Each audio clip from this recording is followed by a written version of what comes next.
Yavapai Broadcasting and the City of Cottonwood proudly present Inside Cottonwood, an inside look at the decisions and issues of the City of Cottonwood. Brought to you by Arizona Smile Designers and Cliff Castle Casino. Here's Cottonwood City Manager Doug Bartosh.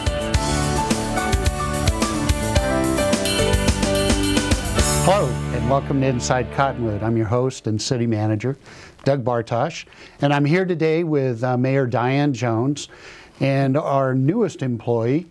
What's your name again? Tom Whitmer. And Tom is our new Director of Natural Resources and comes out of the Arizona Department of Water Resources. And so let's just to get started here, Tom. Tell us a little bit about yourself, because you've been in this business for a long time, and let us know your experience and you know, your kind of your knowledge. Knowledge too? You want? Yeah, all of it. Trick question. Well, for about the past 30 years, I've been involved in either water or natural resources or the environment, planning for those types of things for more than 30 years now. I actually started my career right out of college, and I am a native Arizonan, by the way, just so which is kind of an anomaly in this state. Born in Arizona? Where were you born? I was actually born in Phoenix. Phoenix, okay. But my family's been in the state for, oh gosh, more than 125 years. So we've been in and around the state for quite some time, and I graduated from Arizona State University, and after graduating from Arizona State University, I landed my first job in my career working for the Salt River Project, and worked for approximately 10 years for them. Started out as a environmental chemist, because that was what my undergraduate degree was in. And from there I went into hydrology and went back to school and did my graduate studies in hydrology while working as a hydrologist for the Salt River Project. And then after 10 years I decided it was time to kind of go out on my own, and left there and went out and started my own consulting firm for a while, and worked around the country just to kind of experience things out there. But even doing that, as much as I tried to get out of the water side of the game, I was always being pulled back into water or natural resources in one way or another. Worked on my own for quite a few years, and then I got a call from the Arizona Department of Water Resources 14 years ago, and they had asked me if I'd come to the department and head up their agricultural program in the active management area, the Phoenix active management area. And originally I kind of was hesitant, because I was kind of enjoying what I was doing, but eventually I kind of gave in, wanted to get back to Phoenix. This is always home to me. I've had a number of jobs in this state that were related to water, and so when they made the offer, I came back, and very quickly I was moved into what was known as the Manager of Statewide Water Resource Planning for the Department of Water Resources. And for the last approximately 11, 12 years, it's been my responsibility to work with virtually the entire state outside of Phoenix and Tucson for the most part. I know, you've been traveling miles and miles and miles every week, haven't you? I always told them if they would pay me by the miles, I never would have left. Because I was averaging about 1,000 to 1,200 miles a week driving around the state. I mean, it's a big state. And when you're working with a number of different watershed partnerships around the state, it does take time, because you need to be there. The first thing I was tasked with when I went to the Department of Water Resources was actually starting to work with watershed partnerships, go to these areas where we anticipated there being needs for some water resource planning, to begin addressing the future, to find out what the reality of water was in those situations. And I can remember attending a conference that you initiated for all of the rural areas. That's correct. About, what, 10 years ago, 8 years ago, something like that? It was in 2002. Okay. To give you an idea. It's been quite a few years. We actually ended up working with or forming more than 17 different watershed partnerships around the state, of which one of them that we participated in the initiation and the formation of was, of course, the one that's locally here, which is the excuse me, the Yavapai County Water Advisory Committee. And my role in those varied from whether this was a group that was far enough along in terms of the resources, by that I mean people, the technical experience and so on, to where they could run most of it themselves, to actually running a lot of the the different efforts in the smaller watershed partnerships around the state. And it was very fulfilling because it's a different challenge every day of the week, and you're working with different people and different personalities and different issues, and whenever you're dealing with water, it's always exciting. So, and I know that from my stance on being on the Water Advisory Committee, that you were highly respected throughout the state, and worked in Sierra Vista with the San Pedro Partnership. I think that was one of your. You spent a lot of time there in that area, as well as up here in the Verde Valley with the Verde River. Yeah, there were basically three really big watershed partnerships. And by say big, I mean not necessarily geographically, size-wise, but definitely the issues there were very, very important and very significant. And of course, that was the San Pedro and the Verde, and then of course the one to the north here that is in the Flagstaff area, which is the Coconino Plateau group. It's kind of interesting that there's a lot of similarities between the Verde and the San Pedro, in that you both have a perennial river that flows right through the middle of your watershed. And one of the few left in the state. Absolutely, absolutely. Among the few left. And so there's a lot of similarities there. You know, the Coconino is somewhat different, that you don't have a perennial stream to address, but you definitely have some serious water issues that are confronting them, or at least projected to be confronting them in the future. And a lot of, I mean, if you think about the Mogollon Rim area and the Coconino Plateau, a lot of the water that goes into the Verde River actually comes from that area. You know, and that may be a good thing to explain to people, is what are the water dynamics here in the Verde Valley? I mean, I mean, keep it short. Yeah, I'm sure you could probably do a whole class on this. We could talk days. We really could. And of course, then you get into the argument of who actually has that water and where does it really go.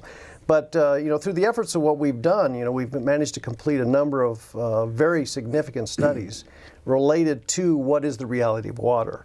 You know, we completed the one that encompassed basically the entire Mogollon Rim area, the Verde watershed, and the Coconino Plateau, and we were co-founders and co-funding partners in that with the Yavapai WAC, our Water Advisory Committee, with the USGS to complete that study, and it was a real eye-opener to a lot of people. I mean, there was a lot of speculation as to what the situation was with water. Where are the sources of water? What does the future look like? I mean, that study was not really intended to look at the future. It was intended basically to find out what the situation is with water in general from a hydrologic standpoint. And the Verde Basin is a very dynamic basin. You've got inflows coming in from the north and from the east, and you've got outflows that go on down into the Phoenix area. And as a result of that, it gets rather exciting, especially when the source of water for the Verde Valley is also one of the primary sources for downstream users in the Phoenix metropolitan area. For drinking water. Exactly. So things always get exciting when you have water rights to contend with, and in this case, in the Verde, you have some serious issues related to the water rights situation. As far as you know, the Verde Basin itself, there is a large volume of water in storage in this basin, and there's a tremendous amount that flows in and out of the basin on an annual basis. And the issue really isn't, is there enough water, you know, to satisfy the needs of people here in the next 25, 50, or 100 years? The issue here, as it is in the San Pedro, is that long before you start having issues with groundwater and wells and so on, you're going to see an impact on that river. And that's something that we're all, you know, attempting to prevent. I mean, anytime we can restore and maintain our perennial streams in the state, that's key. That's something that we all strive for. Right, and Cottonwood's been working very hard along those lines with Bob Hardy, who was your predecessor, and now hiring you, you know, and we're looking to ensure that we keep our river, that we meet people's needs, wildlife's needs. And, you know, that's the reason that we've hired you, to help us with this puzzle. And then, you know, you're going to be serving not only the citizens of Cottonwood, but all of our water customers. So you're also going to be working for citizens out in the county, and really citizens in the whole Verde Valley. You know, your time will be spent helping the entire situation on a regional basis. So we're really glad you're here.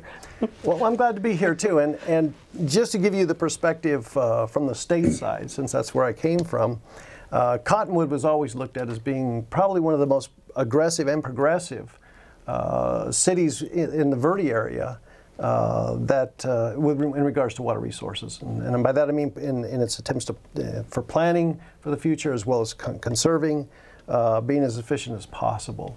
I thought it was a very wise move on the part of the city to acquire the private water companies here in the area. To control our own destiny. Absolutely, absolutely. Well, not only that, in the municipality form, you've got a lot more flexibility and abilities to actually make it a very, very good system, and one that's much more efficient and effective than most of the private water companies out there, because most of them don't have the resources to really maintain them in a way that makes it as efficient as possible. Let me take our first break here, and we'll come back and talk a little more about water. Sounds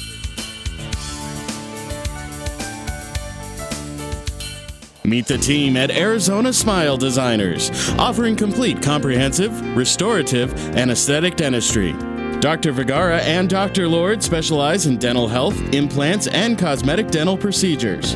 Expert staff and state-of-the-art equipment bring forth the most from your smile. Dr. Ripplinger conveniently comes to Arizona Smile Designers for oral surgery and complicated procedures. Visit Arizona Smile Designers at 350 South Willard in Cottonwood. Insurance and new patients are welcome. Call 634-8610. The sky's the limit at Stargazer Pavilion, Northern Arizona's outdoor amphitheater at Cliff Castle Casino Hotel. In this outdoor concert pavilion, the stars shine on stage and above you. The entertainment choices continue inside as well, with live music in the Dragonfly Lounge.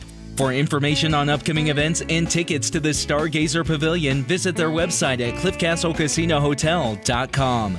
Cliff Castle Casino Hotel, the Sedona Verde Valley entertainment destination.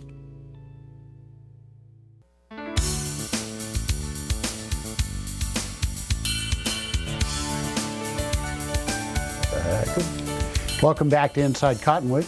I'm your host, Doug Bartosh, and I'm here with Mayor Diane Jones and our new Director of Natural Resources, Tom Whitmer.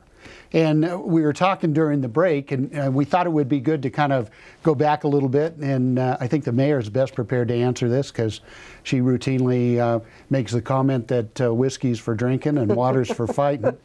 Although I think we need to change that to wine is for drinking. Save water, drink margaritas. Yeah, but the question is, why do we need a Director of Natural Resources here in Cottonwood? Yeah. Well, we have not had one. Bob Hardy retired, or partially retired, a little over a year ago, and we haven't had a Director of Natural Resources, and I've really missed that because I'm involved in so many water groups. And I'm not a techno geek with water. I'm a policy maker. And so I really count on this position, and I know Vice Mayor Karen Pfeiffer does also, because she is the council contact for the Northern Arizona Municipal Waters Group. And so, we both have missed that person that we could go to say, here's this study, and can you help me understand it so that when I go to my water meeting, I'm knowledgeable about it. And, I don't have a chemistry background, I don't have a hydrology background. So we, as policymakers, tremendously count on this position to help us out. And I've really been missing, being able to do that. And there have been a couple of water studies this past year. One even has my name on it that, I didn't have the technical folks to help me out with it, which was, really a detriment. So we're really excited about this. And just getting back to there's a lot of different water groups, which I think in the future we can bring Tom back and talk about a lot of those. He's been, parts of those groups that have impacted Cottonwood. But I want to get back to talking about Cottonwood and how we're viewed on the state level. And if you could kind of pick up where you left out. Yeah, as I was saying before, from the state's perspective, we've always looked at Cottonwood as being one of the more aggressive and progressive when it comes to water resources planning and development and so on. And it's been exhibited, a lot because of Bob Hardy. Bob was very instrumental in engaging at a lot of the statewide water resources efforts that were underway. Highly respected as one of the water buffaloes in the state. When you were talking about the Verde Valley, Bob Hardy was the person that was typically the person that was the go-to guy that we looked at. And when we initiated the formation of the statewide water advisory group, which was the first attempt by the state to really elevate the awareness of water, the rural area water especially, at the state level. Bob was the first person we went to in the Verde Valley as to be a member of that group, and Bob served the city very well, made several great presentations there, and was very instrumental in getting across to the larger metropolitan areas who really, up until that point in time, felt that there really wasn't anything going on with regards to water resources planning or conservation or anything related to the conservation of water in rural Arizona. I know some of the urban areas, it's all about me, you know, and the rural areas are trying to say, yes, I mean, 100 years ago, you were there and you got all the water, but let's talk now about rural water needs, and don't leave us out of the game. Well, in fact, Tom and I were talking about this morning, and the use per capita between the rural areas versus the metro area is just really astounding, and I think that's it. I mean, the key is that this is really a statewide issue and probably a regional issue in terms of water availability, and we've all got to work together to make sure we have enough, not only to feed our populations today, but also to supply future growth. Because again, that was another conversation Tom and I had, was how do you stop growth? There's no legal way to do it. At this point in time, that's correct. But yeah, and you know, the interesting thing about it is that from that effort, that statewide water advisory group effort, SWAG it was called, the acronym. Not a great name, but nevertheless, that's what it worked out to be. You know, ultimately we were, and I have to credit the rurals, and Cottonwood as one of those individuals through the Northern Arizona Municipal Water Users Association, their involvement with that we were able to get into legislation last year, a piece of legislation that passed that created the Water Resources Development Commission. And that effort was just that, to do a complete assessment of the entire state, looking at the supplies and demands of each groundwater basin, and then projecting out for 25, 1,500 years to see what the future is going to look like for each of those basins. And you know, I have to credit the Northern Arizona Municipal Water Users Association and Cottonwood for driving that piece of legislation forward. Now, you know, we had actually put the concept together, but it's the rurals that really pulled it together and made that happen. And we just completed that effort, and that whole effort was put together specifically to begin trying to identify, first and foremost, those areas that we anticipate there being problems, but more importantly, identify where that next bucket of water is going to come from for the state.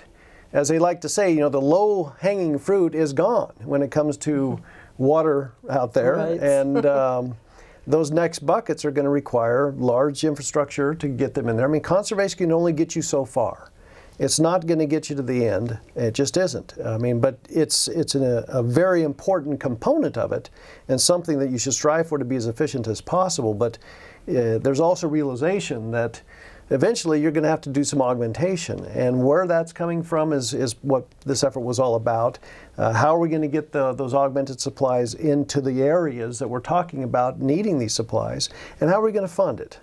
And Cottonwood has been very, very involved in all of this over the last several years, mostly due because of Bob Hardy's efforts, and I commend the city for supporting him in those efforts and basically pushing him to do that. Absolutely. It's something that our council has been, you know, very progressive on, I think, and hiring good people in this position. And water issues take years and years and years. Gosh. I mean, you can go to 1,000 meetings and you move an inch, you know, in progress. And it's just not something that you see. I mean, if you look at Carl Hayden and the number of years he was in the Senate to get the Central Arizona project going, I mean, it takes years to get water rights. But Cottonwood has been working, and for all of our citizens and our water customers in Verde Santa Fe, Verde Village, wherever we're serving water, we're working for all of them to try to secure a good supply of water for their children and grandchildren. Absolutely, absolutely. Well, let's go ahead and take our second break, and then we'll come back and use the last segment to finish up. This is a great conversation. Come back and join us.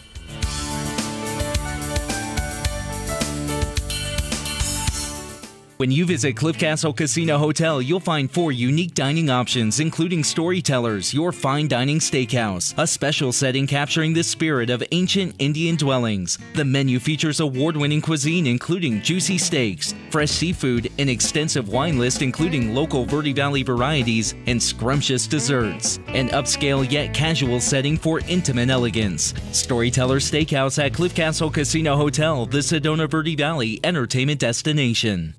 Meet the team at Arizona Smile Designers, offering complete comprehensive, restorative, and aesthetic dentistry. Dr. Vergara and Dr. Lord specialize in dental health, implants, and cosmetic dental procedures. Expert staff and state-of-the-art equipment bring forth the most from your smile. Dr. Ripplinger conveniently comes to Arizona Smile Designers for oral surgery and complicated procedures. Visit Arizona Smile Designers at 350 South Willard in Cottonwood. Insurance and new patients are welcome. Call 634-8610.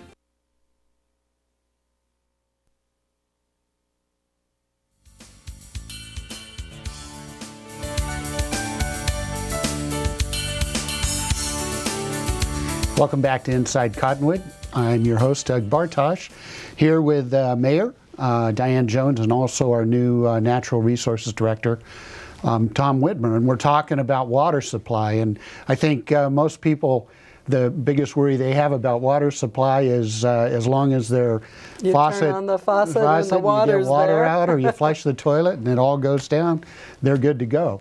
But this is a critical issue, not only for the Verde Valley, for the state. And it's certainly an issue that has been studied tremendously. But Tom, you were talking about a new group, Natural, what is it, Water Resources Development Commission.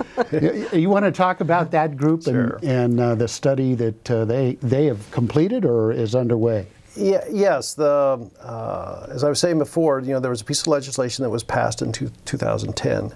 That gave us roughly 12 months to do a complete statewide assessment, groundwater basin by groundwater basin, of supplies versus demands, and we were instructed to look at the projected demands out of over 25, 50, and 100 years, and then do an evaluation of the supplies versus the demands to see what the future looks like in regards to the water resources for the area. That was completed in October 1st of this year, and went to the legislature, as was directed by the authorizing legislation.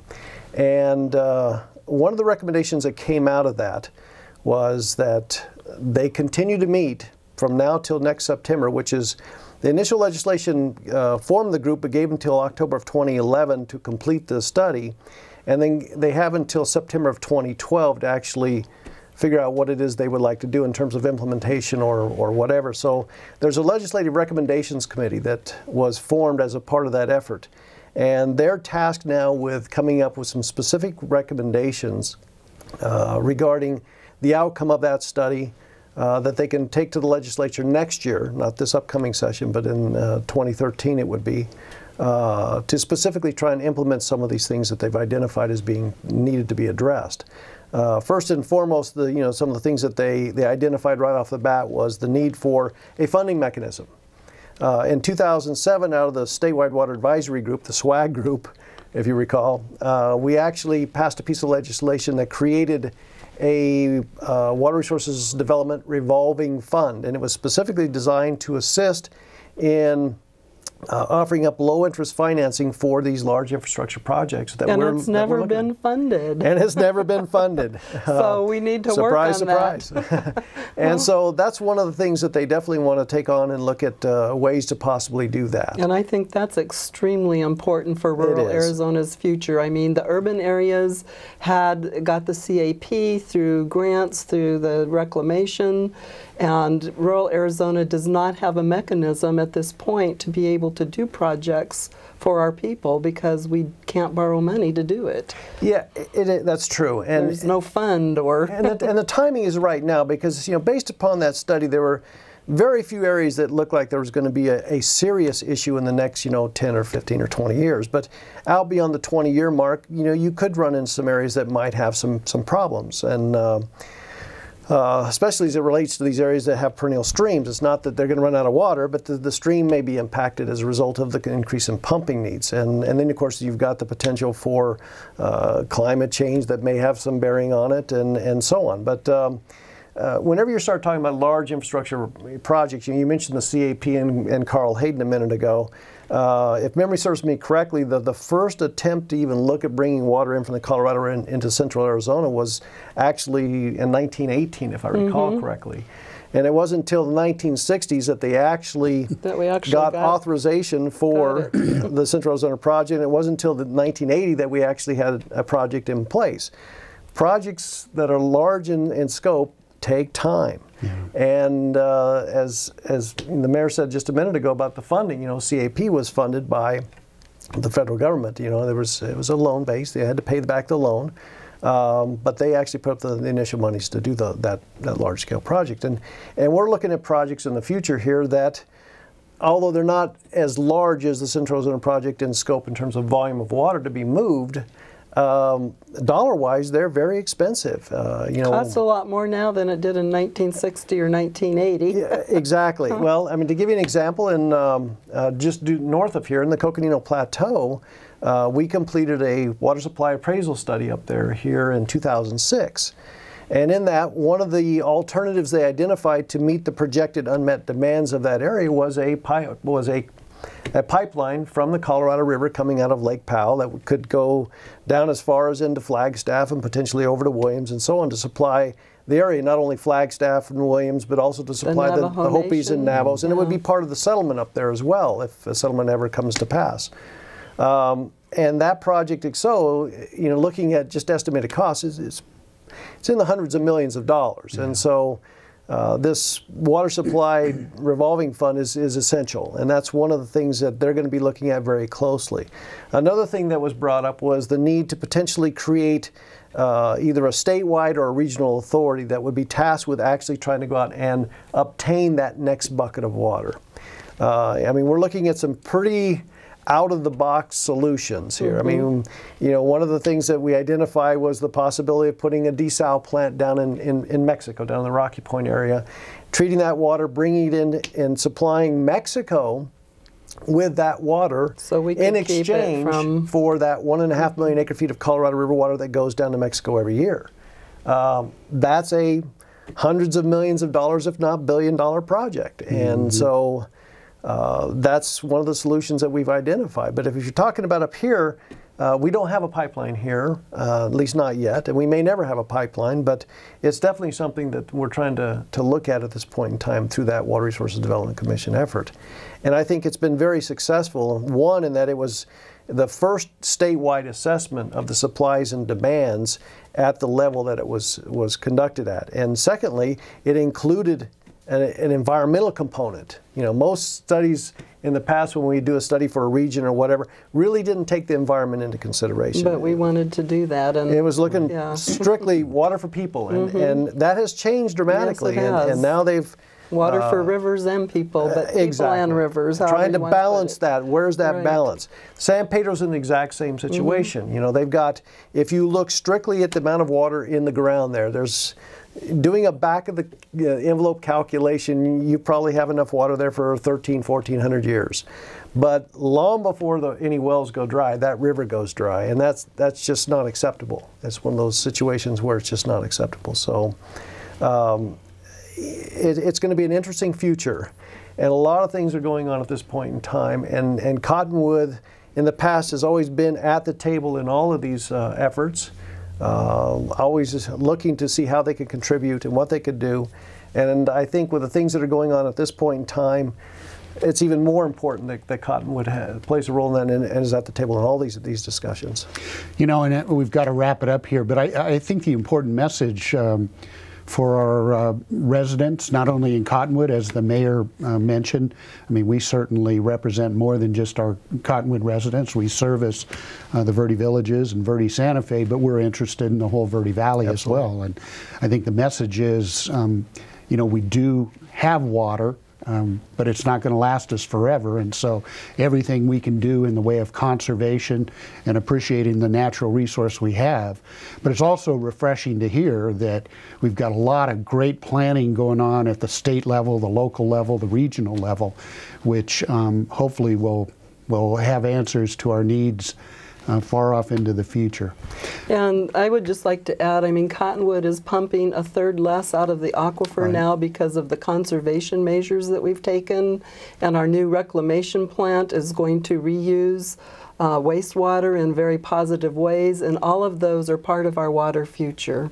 All of those steps. The last thing you want to do is get in a situation where you're having to pay catch up when it comes to water. Yeah. And that's the problem with water in general, is typically people just assume that water comes out of that magic faucet. And so long as I turn that faucet on, it's coming out, everything's good. I'm okay. As soon as you turn it off, it becomes real exciting. Believe me, I've had a lot of phone calls late at night from people saying, I'm out of water, what do I do?